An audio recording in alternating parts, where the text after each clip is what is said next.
बार की तरह सांगड़ में भी इस जो इलेक्शन के जो है वो अपने आखिरी मराल में इस वक्त दाखिल होकर आप देख रहे हैं कि यहाँ पर पूरी का जो सिलसिला वो जारी है। सांगड़ के अंदर पूरी असम्बली की 3 जबकि सूबाई असम्बली के 6 हल्कों के अंदर पूर्ण तरीके से यहाँ पर इलेक्शन का सिलसिला जारी है। सांगड़ के अंदर 1-2 पोलिंग स्टेशन के अंदर कुछ यहाँ पर ऐसे वाक़या रूनुमा हुए हैं कि जिसमें तक 1 घंटे से ज़्यादा अफराद जख्मी हुए हैं। लेकिन इंतजामिया के हवाले से अगर देखा जाए तो सांगड़ के किसी भी पोलिंग स्टेशन पर खवातीन के पीने के पानी के साथ उनके बैठने उनके दिखने संवाद नजर नहीं आ रहे। यहाँ पर बहुत सारे खवातीन को इस शदीद गर्मी और धूप में परेशानी का सामना करना पड़ा। इस वक्त मैं चुटारी के पुलिस स्टेशन के बाहर मौजूद हूँ।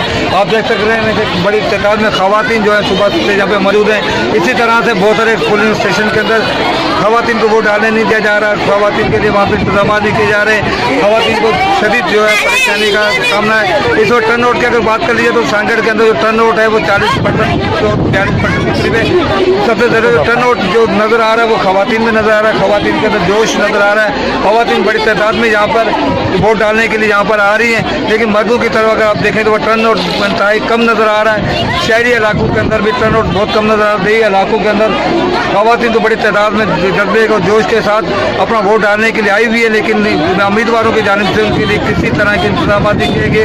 पोलिंग के बाहर पोलिंग के अंदर अगर देखा जाए तो खवातीन को शदीद मुश्किलात का सामना करना पड़ रहा है। गर्मी धूप में खवातीन जो अपने वोट डालने का इंतज़ार कर रही हैं। जबकि बहुत सारे हमने देखा पोलिंग स्टेशन के अंदर ये देखा है कि खवातीन को धक्के भी मिल रहे हैं। उनको उम्मीदवारों की जानिब से उनके हामी की जानिब से कोशिश की जा रही है कि उनको अपने हक के अंदर जो है वो वोट डालने की कोशिश की जा रही है। बाकी अगर ओवरऑल अगर देखा जाए तो सांगड़ के अमन अमान की सूरत है वो बेहतर है। जी।